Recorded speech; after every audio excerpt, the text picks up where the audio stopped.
8 top-ranked gamers are sent an invitation to test a new virtual reality game with a $100,000 prize pool. They include Carl, Shelley, Edward, Andre, Marco, Zahid, Adam, and Taylor. After arriving and changing into motion capture suits, they are scanned by a machine and instructed to put on virtual reality gear. Zahid, a Bosnian Muslim who chose his username ironically, refuses to wear gear that labels him as a terrorist. After he discovers the exit is now locked, Shelley convinces him to play, saying they understand he meant the name ironically. Once everyone puts on their helmets, a computer simulation replaces the high-tech office building they are in with a post-apocalyptic setting. A simulated sergeant enters and explains their goal. Russian terrorists have taken over each floor of the building, and they must clear a path to the bottom, starting at the 25th floor. Although relieved the terrorists are not Muslim, Zahid expresses regret in accepting the invitation, though the others are excited. The first level, a tutorial, is easily cleared, and Andre, a former soldier, takes the lead. The players are soon alarmed, however, when Carl is wounded and then healed with a health pen that was given to them. He says the VR suit's feedback caused him actual pain. Taylor becomes increasingly panicked and reveals she took her friend's place. Shelley promises to protect her. Suspicious of Andre's military background, Marco accuses him of being involved in the game's design. Upset, Andre leaves the group to the bathroom with his helmet off and is shot by a terrorist who has respawned.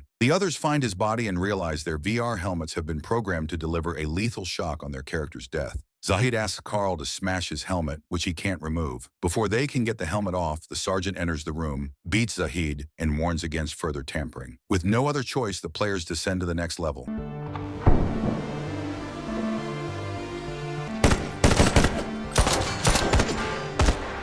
When Zahid and Carl attempt to break a window, the sergeant again appears, breaks Zahid's leg, and warns that the next violation will result in death. Zahid, recognizing that the others cannot carry him to the finish of the game, stays behind as the others continue. After the players clear several levels, Taylor becomes separated from the others and hides in a bathroom. Forced to defend herself, she kills a terrorist solo and becomes more confident. On the 9th floor, the sergeant reveals a captive terrorist and instructs the players to torture him for information. Edward volunteers and, after several jolts of electricity, the captive gives up a password. When Adam inputs it to a computer console, it arms a bomb in the basement and starts a 30-minute countdown. Marco becomes aggressive toward Adam, whom he blames for making their situation worse. Marco and Adam descend further while Shelley, Carl, Edward, and Taylor continue clearing an upper level. Marco uses Adam as bait for the terrorists, leaving Adam to die when he is shot. At the other group, as they are running out of med kit, Taylor requested to go back and pick up one they found in the interrogation room. When the Marco reach her position,